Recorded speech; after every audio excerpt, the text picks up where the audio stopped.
Je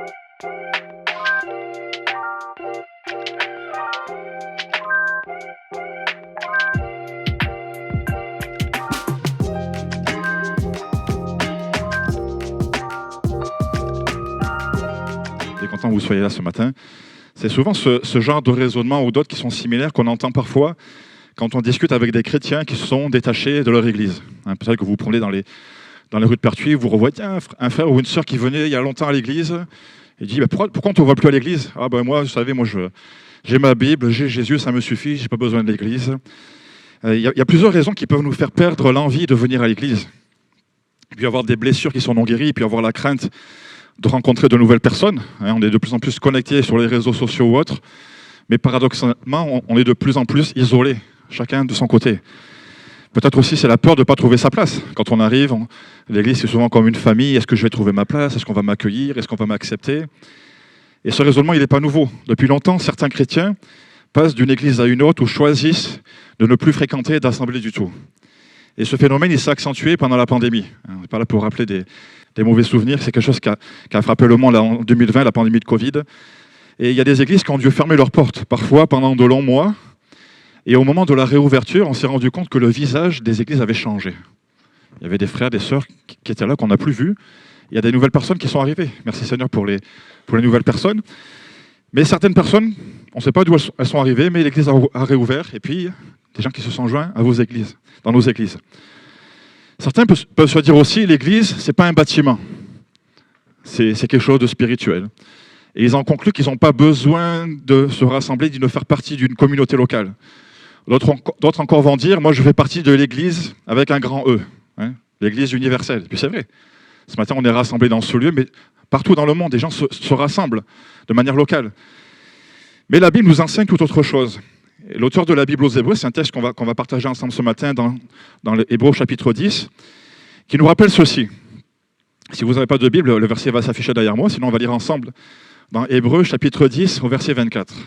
« Veillons les uns sur les autres pour nous inciter à mieux aimer et à agir avec bonté. N'abandonnons pas nos assemblées comme certains ont pris l'habitude de le faire. Au contraire, encourageons-nous les uns les autres, et cela d'autant plus que vous voyez approcher le jour du Seigneur. » Amen. Donc la Bible nous enseigne quelque chose d'essentiel. On n'a pas été créé pour être seul. Et tous les célibataires disent... Non, il n'y a pas de célibataire à Pertuis. Mais lorsque Dieu a créé Adam, on peut lire ça dans la Genèse, au chapitre 2, verset 18, il a dit « Il n'est pas bon que l'homme soit seul. Il n'est pas bon que la femme soit seule. » Ce n'est pas seulement dans le cadre des mariages pour qu'on puisse dire « Tu vois, il ne faut pas que je reste seul. » Dieu a dit « Il ne faut pas que je reste seul. » Non. Dieu nous a créés comme des êtres de relation, faits pour connecter les uns avec les autres. C'est pour ça qu'on aime tellement se rassembler dans nos églises pour retrouver nos frères et sœurs, pour demander des nouvelles de la semaine, de la santé, etc. Mais quand on se coupe de l'église, on se coupe aussi des personnes que Dieu a placées près de nous pour nous fortifier, pour nous encourager, pour nous soutenir dans l'amour fraternel, dans la communion fraternelle. Et ce matin, vous allez me dire, mais pourquoi tu nous parles de ça ? Pourquoi tu nous dis, n'abandonnons pas notre assemblée alors qu'on est là ce matin ? C'est peut-être le frère un tel ou la sœur un tel qu'il faudrait que tu lui dises, reviens dans l'église, reviens dans ce lieu. Mais c'est vrai, mais la question, c'est pas seulement, est-ce que je viens à l'église ? Mais c'est aussi, est-ce que je veille sur les autres ? Et c'est le titre de mon message ce matin, « Veillons les uns sur les autres ». Parce que l'auteur de l'Épître aux Hébreux, il ne s'arrête pas à « n'abandonnons pas nos assemblées ». Il commence par dire « Veillons les uns sur les autres pour nous inciter à mieux aimer et à agir avec bonté ». Alors c'est le programme des prochaines minutes qu'on va voir ensemble ce matin, « Veillons les uns sur les autres ». Et ce verset nous montre que l'Église, ce n'est pas juste un bâtiment. Oui, merci Seigneur pour ce beau local, pour la joie qu'on a de se rassembler, de venir dans ce lieu. Mais c'est avant tout, c'est une famille spirituelle, où on apprend à s'aimer, où on apprend à se soutenir. L'Église, c'est une communauté vivante où chacun a une responsabilité. Et celle que nous dit l'auteur des Hébreux, c'est de veiller sur les autres. Alors ça veut dire quoi, veiller ? Le mot qui est traduit par veiller, il vient du verbe grec katanoé, qui signifie littéralement observer attentivement, considérer avec soin, porter son attention sur. Et c'est un verbe qui est actif. Ça veut dire qu'il faut faire quelque chose. On ne peut pas veiller sans rien faire. Ça veut dire qu'il faut être intentionnel. Une attention intentionnelle, quelque chose de fraternel. Veiller les uns sur les autres, c'est faire attention aux autres avec bienveillance. c'est s'intéresser sincèrement à leur vie, à leur foi, à ce qu'ils traversent, peut-être les situations difficiles, à la manière dont ils avancent avec Dieu. C'est ça, c'est notre rôle en tant qu'Église, de prendre soin les uns des autres. Et dans ce passage, il est dit de veiller, et non pas de surveiller. Je pense que c'est important de voir la différence. Veiller, ce n'est pas surveiller. On connaît sûrement des personnes qui pourraient remplacer le meilleur système de surveillance le plus sophistiqué. On va voir le système de surveillance à New York, à Londres, les systèmes de surveillance dans ma ville. Vous en connaissez des gens comme ça? Ne levez pas la main ce matin. La photo d'après. À vendre 4 caméras de surveillance ancienne génération. Voilà, si vous vous reconnaissez, si vous reconnaissez quelqu'un ce matin, il n'y a pas de mauvaise intention, mais on aime les mamies. Hein. On connaît des personnes qui agissent comme ça.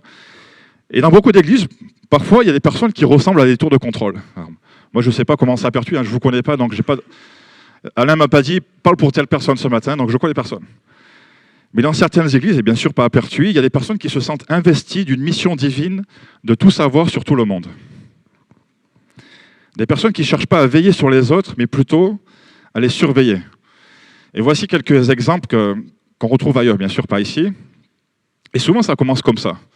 On va voir quelqu'un lui dit je te dis ça pour que tu pries, mais... Ou si tu savais que... 3 petits points. Et on y va avec ce qu'on a appris en surveillant les autres. Tu savais que le frère Untel a dit ça? Enfin, je dis ça, c'est pas mes affaires. Hein. Ou la sœur machin, elle a pris la Sainte Seine dimanche. En même temps, je l'ai entendu parler avec son mari, ça n'a pas l'air d'aller fort. Hein.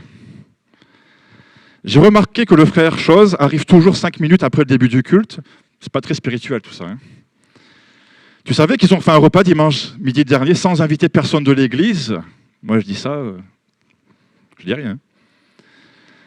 Ce matin, j'étais derrière pendant le culte, ils n'ont pas chanté un seul mot. Il faut prier pour le couple. Franchement, ça ne doit pas aller fort. Donc on comprend qu'on veut prendre soin des gens, mais parfois on est tellement trop intentionné. Et ça c'est comme des phrases, comme des clichés que je viens de citer, ça peut nous faire sourire. Mais c'est important de faire la différence entre surveiller et veiller. Surveiller, c'est observer pour contrôler. Je surveille. Je surveille pour que tout se passe bien, qu'il n'y ait pas de débordement. Ça a souvent cette connotation négative de tout, vouloir tout savoir, de tout commenter, de tout évaluer, souvent sous couvert de préoccupations spirituelles. Moi, je fais ça, c'est vraiment très spirituel. Et on garde un œil, on écoute, on interprète, et c'est souvent comme ça que peuvent naître les rumeurs. Un jour, je discutais avec une sœur, elle est venue me voir, et elle m'a dit « Tu savais que l'église payait le loyer du pasteur ?» Je suis resté avec des yeux comme ça. Je ne sais pas si c'est parce que la sœur me disait ça, ou si c'était juste d'imaginer que l'église puisse payer le loyer du pasteur. Alors, ça peut arriver, mais que ce soit dans un cadre légal. Et moi, en essayant de l'amener à réfléchir, je lui ai dit « Et comment tu le sais ?» Elle m'a répondu « C'est quelqu'un qui m'a dit que... » Une rumeur. Et je lui ai répondu ceci. Parce que ce qu'elle a dit, si c'est vrai, si c'est payé de manière cachée, c'est un abus de confiance, c'est une escroquerie. Je ne sais pas s'il y a quelqu'un qui est dans la loi ce matin ou quoi, mais j'ai regardé, la peine encourue, c'est 5 ans de prison et 375 000 € d'amende pour détournement de l'argent, abus de confiance. Alors je lui ai dit, pour que la situation puisse se régler, pour pas que ça se propage, je lui ai dit, tu vas prendre rendez-vous avec le trésorier, tu vas lui demander de jeter un œil sur le compte-rendu financier de l'église. Comme ça, on va voir. S'il y a l'argent qui sort de l'église, il doit y avoir des traces quelque part. Parce que si ce que tu dis est vrai, ben c'est une faute grave. On va appeler la police, on va l'amener au commissariat, le pasteur, et puis on va régler la situation. Mais si ce n'est pas vrai, ben c'est une rumeur qui est grave. Et dans les deux cas, il faut que ça s'arrête. Quelques jours après, j'ai appris qu'elle était allée voir le pasteur pour lui demander pardon. Ça, c'est une histoire vraie. Elle n'est pas très vieille, cette histoire. Et vous savez, quand on commence à surveiller, on finit toujours par diviser. C'est pourquoi on doit veiller sur les autres, pour ne pas se diviser. On peut lire ça dans le livre des Proverbes, c'est la version Nouveau Français courant, Proverbe 18-21, qui nous dit « Les paroles sont source de vie ou de mort. Qui aime parler doit en accepter les conséquences. » Si on commence à créer de la rumeur, à créer de la division, il va toujours y avoir des conséquences. Alors combien de rumeurs ont pris vie par des paroles? Combien de divisions sont nées par des discussions empoisonnées? Alors veiller les uns sur les autres, c'est fuir tout ce qui peut engendrer, tout ce qui peut entraîner la division. C'est être vigilant, c'est intentionnel pour dire ben ça s'arrête maintenant. Donc si on entend des choses qui sont là comme pour diviser, sur le dos du pasteur, sur le dos de la sœur Intel, etc., ben c'est dire qu'on a cette possibilité de dire ça s'arrête. Parce que les rumeurs, c'est un peu comme le téléphone arabe. Vous connaissez ce jeu, le jeu du téléphone arabe? Hein, une personne dit une phrase à quelqu'un qui doit la répéter à une autre, et puis à la fin, on essaye de voir si ça ressemble au message qui avait été dit au départ. Ça commence avec une simple phrase. Par exemple, Hélène a perdu ses clés à l'église, et ça finit par la sirène a mordu les pieds à la piscine. Rien à voir. Mais ça ressemble à ça, les rumeurs. J'ai entendu dire que, puis on va l'amplifier, on va rajouter, et à la fin, c'est quelque chose qui ne veut rien dire. Alors, est-ce qu'on est de ceux qui vont propager les rumeurs ou de ceux qui vont dire ça s'arrête maintenant? C'est important. Parce qu'une maison divisée, elle va courir à sa perte. Et je ne veux pas tout diaboliser et puis voir le mal partout. Mais c'est ce qui s'est passé aussi pendant le ministère de Jésus lorsqu'il était sur terre. Alors qu'il accomplissait des miracles, alors qu'il guérissait des personnes, qu'il délivrait des personnes possédées de démons, certains l'ont accusé de chasser les démons parce qu'il était du diable. Voilà, la rumeur, Jésus chasse les démons, c'est parce qu'il a le diable en lui qui chasse les démons. C'était des hommes religieux qui ont dit ça. Et voici ce qu'on lit dans Marc, chapitre 3, verset 22, c'est la version parole de vie. Les maîtres de la loi qui sont venus de Jérusalem disent « Jésus a en lui Satan, le chef des esprits mauvais, et c'est Satan qui lui donne le pouvoir de chasser les esprits. » Voilà ce qui a été propagé. Et Jésus va leur répondre, et je crois que c'est une parole aussi pour chacun d'entre nous ce matin. Dans Marc, donc, dans la suite du passage, Jésus va répondre « Si un royaume est divisé contre lui-même, ce royaume ne peut subsister. Et si une maison est divisée contre elle-même, cette maison ne peut subsister. » Alors la division, c'est le terrain de jeu de notre ennemi. Parce que si l'ennemi peut nous diviser par le mensonge, par la tromperie, par la calomnie, par les commérages, par bien d'autres choses, alors la maison, elle ne peut plus tenir debout. Alors c'est la division. On doit réaliser que le diable déteste l'œuvre de Dieu. Il déteste le peuple de Dieu. Il déteste la gloire de Dieu. Il déteste la victoire que Jésus a remportée sur la croix. Il ne va pas le supporter. Alors qu'est-ce qu'il va faire? Il va chercher à nous séparer, il va chercher à diviser la famille de Dieu. C'est ça qu'il va faire. Au travers des commérages, au travers des paroles en coulisses, au travers des critiques. Ce sont parfois des péchés les plus secrets, mais aussi les plus dangereux dans le corps de Christ. Souvent, même quand la situation elle semble réglée, quand la situation semble comme apaisée, le diable il va se dire « Laisse-moi remettre un peu de désordre. J'aime pas les voir marcher dans l'unité. J'aime pas les voir se réconcilier. Et tant que je pourrais le faire, je vais continuer à essayer de mettre la division. » C'est ça qu'il va faire. Et il va recommencer à tirer des flèches encore et encore et encore pour essayer de nous diviser. C'est ça qu'il veut faire. Et l'ennemi, il n'a pas toujours besoin de nous faire tomber dans des fausses doctrines, dans des hérésies pour nous diviser.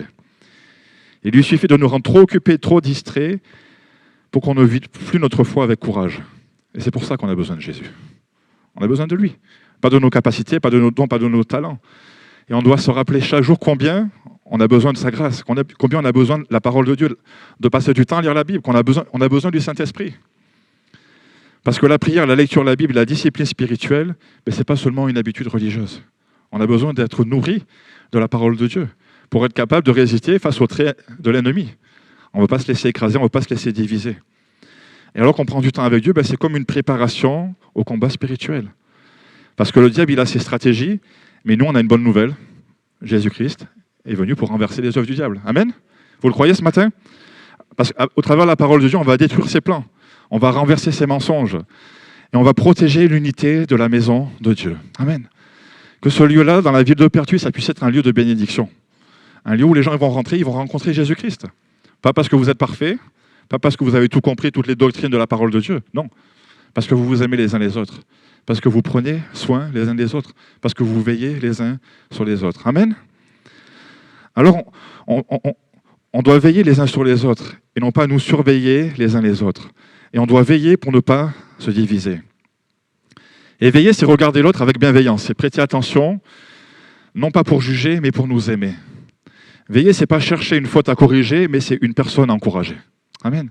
Parce que si tu vois ton frère, ta soeur qui a péché, la parole nous dit, reprends-le, entre toi et lui. Mais pas pour l'écraser, pas pour le mettre dehors. Non. Parce que parfois, on peut pécher, je vais mettre des guillemets, sans avoir fait exprès, sans être au courant. Mais si toi, tu vois ton frère ou ta soeur qui a péché, qui a désobéi, va le reprendre, avec l'amour de Jésus. Pas pour l'écraser, mais pour le relever. Surveiller, ça brise la confiance.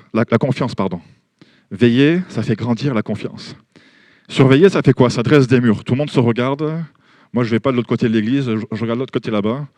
Parce qu'il y a 8 ans, il ne m'a pas dit bonjour, et depuis, je ne lui parle plus. Non. Surveiller, ça dresse des murs, mais veiller, ça construit des ponts. On peut se réconcilier même dans l'église.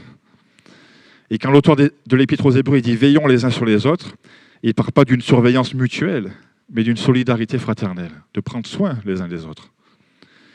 Et au travers de ces paroles, il nous invite à être des gardiens de l'amour de Jésus, pas des inspecteurs de la vie spirituelle des autres. Et quand on apprend à veiller, on commence vraiment à bâtir l'Église. Amen. Alors, qu'est-ce que l'Église? Ma femme elle va me dire que je radote, elle va dire tout le temps la même chose. Mais j'aime bien le dire parce que c'est une vérité. On ne vient pas à l'Église, nous sommes l'Église. L'Église, ce n'est pas simplement le bâtiment. On l'a souvent entendu dire. Et ce mot Église, il est bien connu de tous ceux qui se rassemblent régulièrement dans ce lieu. Et j'aimerais vous poser une question ce matin. Est-ce qu'il y en a qui ont déjà cherché l'étymologie du mot Église? Levez la main. Non? Personne? Oui? Qu'est-ce que ça veut dire Église? Là, je vais me rapprocher, je suis un peu sourd. Rassemblement, oui? Parce que tous les dimanches, je vous dis souvent, on va à l'église, non? Vous n'avez jamais cherché à savoir ce que ça voulait dire, le mot église? Je ne vous le dirai pas.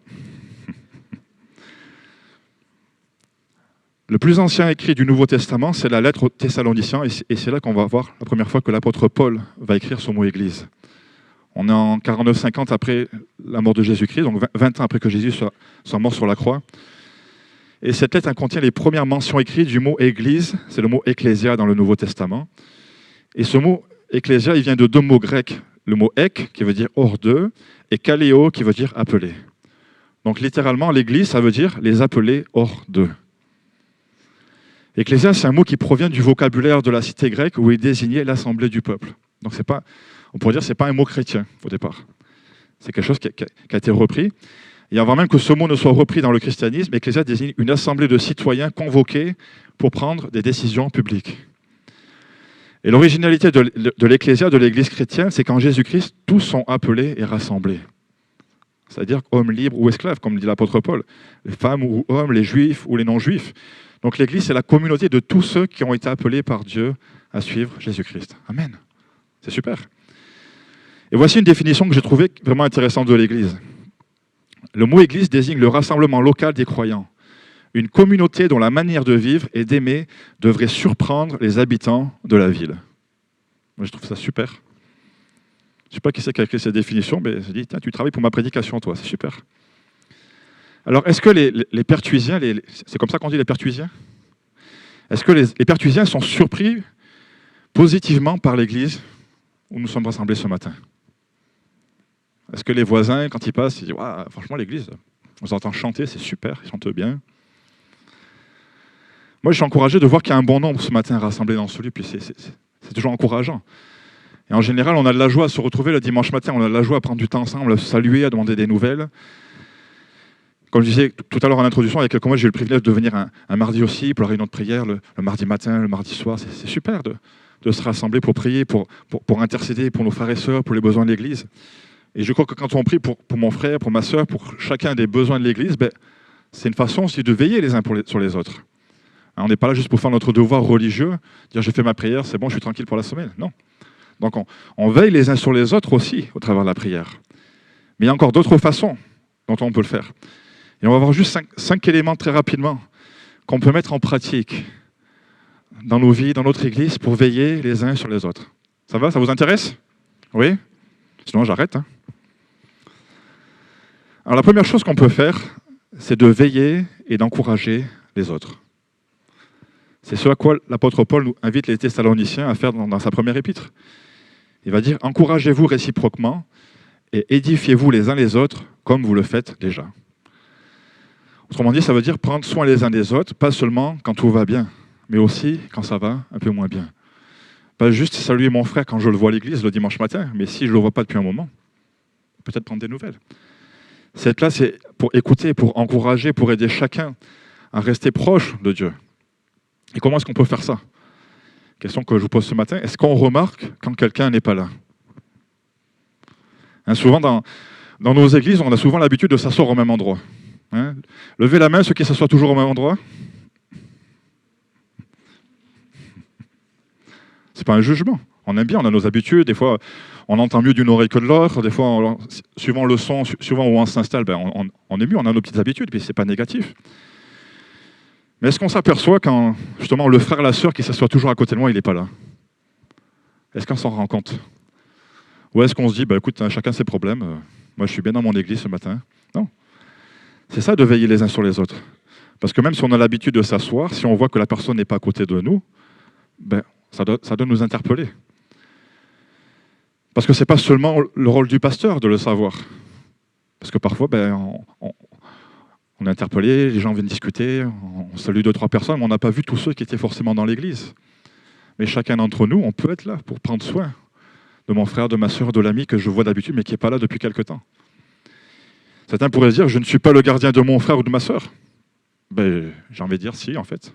C'est ton rôle aussi. Veiller les uns sur les autres, ce n'est pas juste veiller sur soi-même. C'est être attentif aux autres. C'est les remarquer, c'est prendre des nouvelles. Et quand on traverse un moment difficile, on aime recevoir un appel ou un message. Et si tu sais que ton frère, c'est ta sœur, c'est l'ami que tu vois régulièrement, ça fait un moment que tu ne l'as pas vu, envoie-lui un message, appelle-le. Qui ici n'a jamais eu de problème depuis le jour de sa naissance? Levez la main. Qui a eu des problèmes cette semaine? Non, on traverse des problèmes, on a tous des situations difficiles dans nos vies. Qui n'aime pas recevoir un message quand ça ne va pas bien? Personne. On aime tous avoir un encouragement et on pense à toi, on prie pour toi, avec l'église on s'est rassemblés.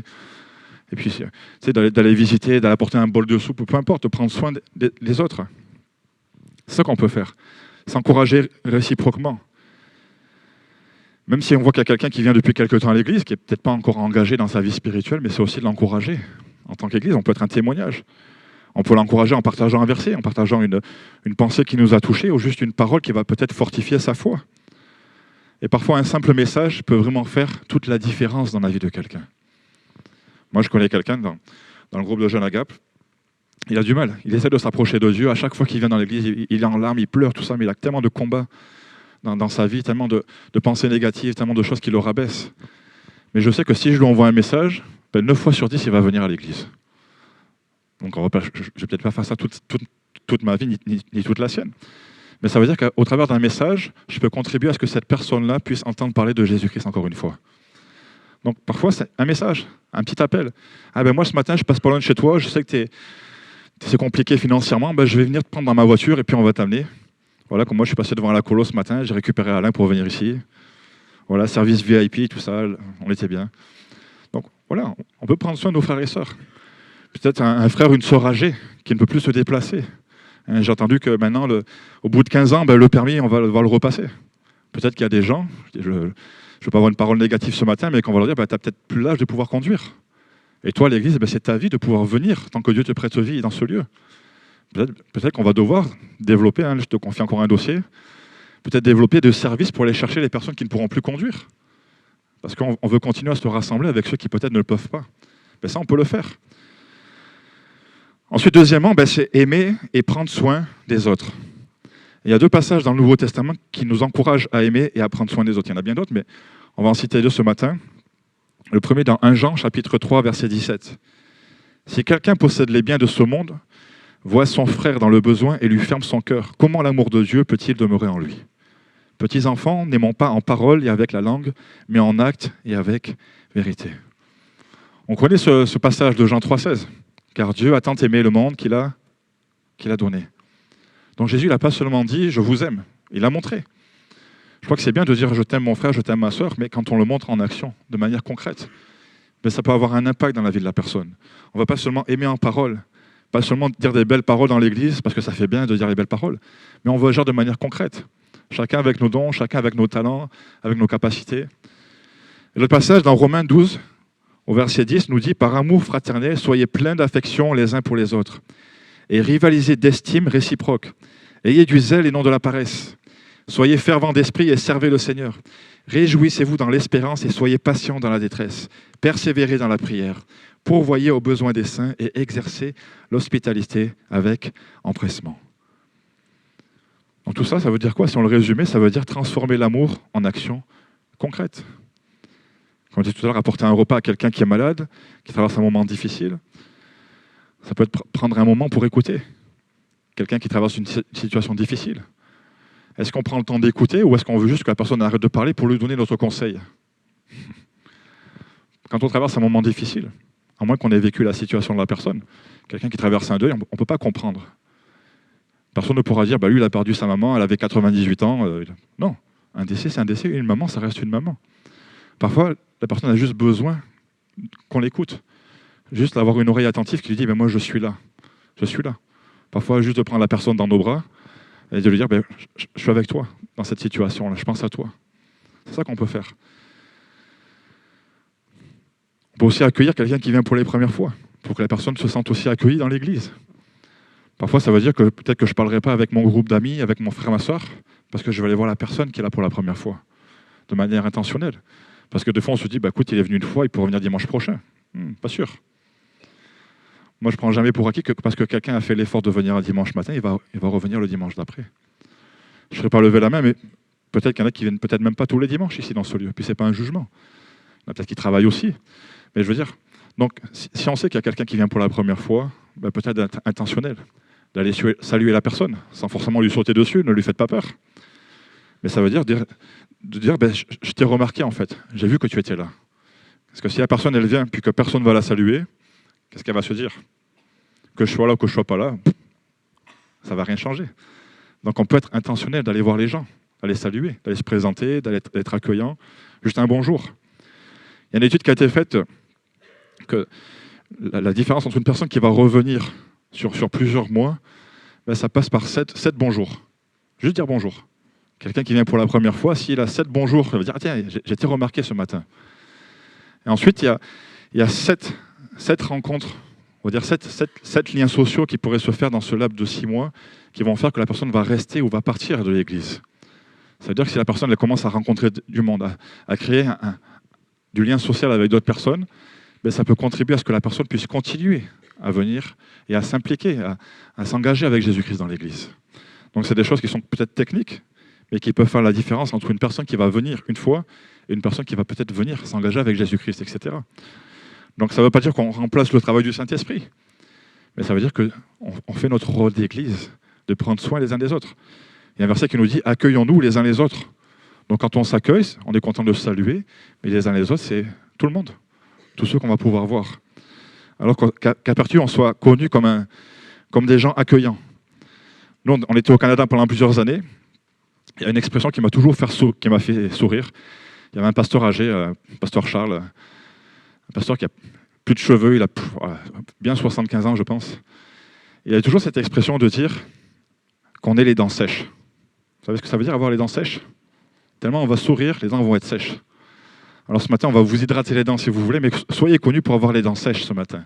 Des gens qui sont les sourires Tony Jancy, là, vous savez, les sourires des brosses à dents, le dentifrice à la télé. Pas un sourire de façade, mais que l'église de Pertuis soit connue pour son sourire, pour son accueil. Que les gens se disent, on se sent tellement bien dans cet endroit. À Gap, on est encouragé depuis quelque temps de voir des personnes qui viennent pour les premières fois dans l'église, puis qui reviennent. Tu vois, je parlais avec un monsieur, savoir un petit peu où est-ce qu'il en était dans son cheminement avec Dieu. Je dis, est-ce que tu avances la parole de Dieu, tout ça? Il dit, pour l'instant, pas trop. Mais le monsieur est là tous les dimanches. Il est fidèle. Il est fidèle à venir parce qu'il aime ça dans l'église, il aime ça les chants, il aime ça la communion fraternelle, d'être ensemble. Donc c'est un premier point de départ. Et à chaque fois, la parole de Dieu, elle est semée dans son cœur. Et on croit et on prie que Dieu va être celui qui va être capable de toucher son cœur un jour. Alors troisièmement, être attentif aux autres. Là, il y a un verset qu'on ne cite pas régulièrement, Jacques 5,16, qui nous dit « Confessez donc vos péchés les uns aux autres et priez les uns pour les autres, afin que vous soyez guéris. La prière fervente du juste a une grande efficacité. » Être attentif à ceux qui sont seuls ou découragés, être présent pour eux à travers la prière, mais aussi par une vraie relation. Confessez vos péchés les uns aux autres, priez les uns pour les autres. Ça veut dire pas seulement prier ensemble, mais aussi apprendre à se parler avec sincérité. À partager ses luttes, à partager ses faiblesses. On ne va pas venir le dimanche matin confesser toute notre vie, tout notre péché de la semaine. Mais peut-être qu'on peut avoir un frère ou une sœur, quelqu'un qui est mature dans la foi, avec qui on va pouvoir partager nos combats, partager nos difficultés, être encouragé. Parce que quand tu es tout seul dans ta situation, parfois on essaie de cacher la situation le dimanche matin, on met notre beau masque de chrétien en arrivant à l'église, bonjour frère, bonjour sœur. Non, mais Dieu connaît notre cœur. Et si on est dans des luttes et des combats, on n'est pas seul. Le rôle de l'église, de veiller les uns sur les autres, c'est de prendre soin de chacun, peu importe sa situation. Et quand on est là, au courant d'une situation, ce n'est pas pour juger, mais c'est pour soutenir, c'est pour relever ensemble. Parce que confesser, ce n'est pas se rabaisser, ce n'est pas perdre la face, mais c'est reconnaître qu'on a besoin de la grâce de Dieu. On se rappelle qu'on est tous sauvés par la grâce de Jésus-Christ. Amen. Ça veut dire qu'on ne mérite pas d'être sauvés. Ça veut dire que Jésus a tout accompli pour qu'on puisse être sauvé. Et dans cette attitude de vérité et de prière, Dieu est celui qui va agir, il est celui qui va guérir les cœurs. Amen. Quatrièmement, veiller à la vie spirituelle de tous. Proverbe 27-17 nous dit « Comme le fer aiguise le fer, ainsi un homme en aiguise un autre. » On a besoin les uns des autres pour grandir. C'est ça qui est beau. Un proverbe africain qui dit que ça prend tout un village pour élever un enfant. Moi, je crois que ça prend toute une église pour élever des enfants spirituels. Ça veut dire que chacun d'entre nous, avec notre expérience, jeune, moins jeune, plus ou moins expérimenté dans la foi, on peut accompagner pour que chacun puisse grandir. Quand on se parle avec sincérité, quand on s'encourage, quand on se défie dans la foi, ça nous aide à progresser dans notre vie spirituelle. Alors comment est-ce qu'on peut le faire de manière concrète? On peut passer du temps à lire la Bible ensemble pour mieux comprendre et vivre ce qu'on lit. Comme je disais tout à l'heure, on peut partager un message pour appeler quelqu'un qu'on ne voit pas, mais on peut aussi envoyer « Tiens, je pensais à toi ce matin, puis j'ai ce verset que je voulais te partager, ou j'ai fait telle lecture qui m'a vraiment encouragé, puis je sais que tu traverses un moment difficile, alors je voulais t'encourager avec cette parole-là. » On peut aussi aller plus loin dans nos conversations, de manière intentionnelle. Vous connaissez le ça va? Bonjour, ça va? Ça va? Ça va, Alain? Ça va. Je ne suis pas intéressé par sa réponse, mais j'ai dit mon ça va. Est-ce qu'on peut s'arrêter parfois et juste arrêter de dire comment ça va vraiment? Comment ça va? Pas juste de le dire par politesse, mais parfois de prendre le temps d'être intentionnel dans nos discussions. Ce matin, on aurait pu passer 1h30 à parler de la pluie, de dehors. Ah, il pleut encore, oh là là, ah, il fait froid. Ce matin, vous n'êtes pas venu entendre parler de la pluie et du beau temps. Donc parfois, on peut être intentionnel. Je ne dis pas d'être profond dans chacune de nos discussions, puis qu'on soit comme sérieux tout le temps quand on va parler. Mais parfois, je crois que le Saint-Esprit peut nous inspirer d'aller parler à un frère ou une sœur. Parce qu'on sait peut-être quelque chose, ou que le Saint-Esprit veut nous faire prendre connaissance de quelque chose. Et en étant intentionnel, Dieu peut adresser des situations dans la vie des personnes. Et on peut contribuer au travers du temps de discussion qu'on a pris avec la personne pour l'encourager, pour peut-être l'amener à revenir dans sa vie chrétienne, à ne pas abandonner. Donc, prenons soin les uns des autres afin de nous encourager à aimer davantage et à faire le bien. Qu'on puisse rester fidèles dans nos temps d'église sans nous isoler. Car quand on est ensemble, on peut se fortifier, on peut s'encourager jusqu'à ce que Jésus revienne. Ça veut dire aussi que l'église, c'est une famille où chacun a un rôle pour soutenir et pour aimer les autres. Amen. Alors, je vais terminer simplement. Veiller les uns sur les autres, c'est bien plus qu'une belle idée. C'est une manière concrète de vivre notre foi. L'église, ce n'est pas seulement un lieu qu'on fréquente, mais c'est une famille à laquelle on appartient. Et quand on prend soin les uns les autres, quand on rend visible l'amour de Jésus-Christ au milieu de nous, c'est un témoignage pour chacun d'entre nous, mais aussi pour ceux qui viennent pour la première fois. Et quand on prend soin les uns les autres, on rend visible l'amour de Jésus-Christ au milieu de nous. Puis je vais terminer avec ce verset dans Jean 13,35 qui nous dit « À ceux-ci, tous reconnaîtront que vous êtes mes disciples si vous avez de l'amour les uns pour les autres. » Ça paraît simple comme ça. Parfois, on se complique la vie. Jésus n'a pas dit à tous les événements, à toutes les choses que vous ferez, mais si vous avez de l'amour les uns pour les autres. Même dans notre service, même dans ce que Dieu nous confie dans nos tâches, qu'on puisse être connus pour ces personnes qui sont remplies de l'amour de Jésus-Christ, un amour qui déborde. Et que cet amour soit comme une marque pour cette Église, un témoignage dans notre façon d'agir, dans notre façon de nous comporter. Je vais terminer juste avec un témoignage que nous a raconté donc, le trésorier puis le trésorier adjoint l'année dernière qui sont allés pour le bilan annuel, ils sont allés voir le comptable qui n'est pas chrétien. Enfin, le comptable, il est chrétien, mais son employé n'est pas chrétienne. Et quand ils sont revenus, ils ont partagé ce témoignage de dire que, simplement dans leur attitude, on s'entend que ce n'est pas spirituel des chiffres, dans le sens, parler des chiffres pendant 2h30, C'est pas très intéressant, on pourrait dire. Mais dans leur façon d'agir, il y avait comme un témoignage. Comme de dire, ils ont senti comme l'amour de Jésus-Christ pour cette personne qu'il a comme dit dans ses mots, qu'elle sentait qu'ils étaient différents, qu'elle sentait qu'au-delà d'une comptabilité, au-delà de tout ça, ils ont vu qu'il y avait comme une rigueur, qu'il y avait comme quelque chose qui était encourageant dans leur témoignage, dans leur attitude. Alors que peu importe où on est, dans notre travail, dans notre famille, qu'on puisse être connu aussi pour ces personnes-là, qui ont ce témoignage chrétien, qui ont quelque chose de différent. Et ça attire les gens, ça change, ça interpelle. Alors qu'on puisse prier dans ce sens-là ce matin, et que Dieu puisse nous encourager à veiller les uns sur les autres. Alléluia. Seigneur, nous voulons te remercier pour ces moments, ta présence ce matin. Merci pour ta parole, merci pour cet encouragement. Oui, Seigneur, on veut être de ceux qui ne vont pas abandonner nos assemblées, mais au-delà de tout cela, nous voulons aussi prendre soin apprendre à veiller les uns sur les autres, à prendre soin de chacun, à nous encourager, Seigneur, à être vraiment comme un témoignage d'amour, de communion fraternelle, là où tu nous places. Là aussi, nous pouvons briller, Seigneur mon Dieu. Merci pour chaque personne dans ce lieu. Seigneur, ce matin, on veut les bénir en ton nom, les encourager, les fortifier. Seigneur mon Dieu, merci pour les projets, pour les plans que tu as prévus pour cette église. Merci pour Alain, merci pour Maïda, merci pour Jonathan, merci pour tous ceux qui servent aussi, Seigneur, dans différents services dans cette église. On te prie, Seigneur, de renouveler leur force, de renouveler leur engagement, de renouveler leur disposition devant toi. Seigneur, merci, Seigneur, parce que tu es celui qui veut, Seigneur, nous renouveler nos dispositions pour pouvoir te servir comme tu le désires. Merci, Seigneur, de nous avoir sauvés. Seigneur, tu nous as sauvés pour pouvoir te servir, tu nous as sauvés pour pouvoir prendre soin les uns des autres. Et ce matin, on est reconnaissant pour tout cela. Alors, Seigneur, je te prie pour cette église, de la bénir, Seigneur, de la préserver.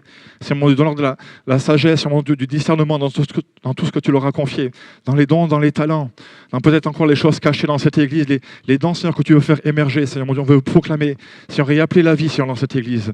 Que ton Saint-Esprit puisse être à l'œuvre. Seigneur, que des gens puissent être attirés à toi, que des personnes puissent être sauvées, que des personnes puissent être restaurées.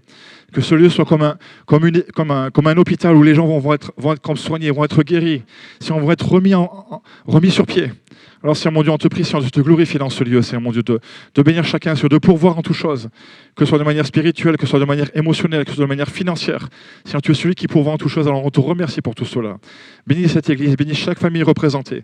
Seigneur, je te prie pour chaque personne qui traverse un moment difficile aussi, peut-être en ce moment, Père.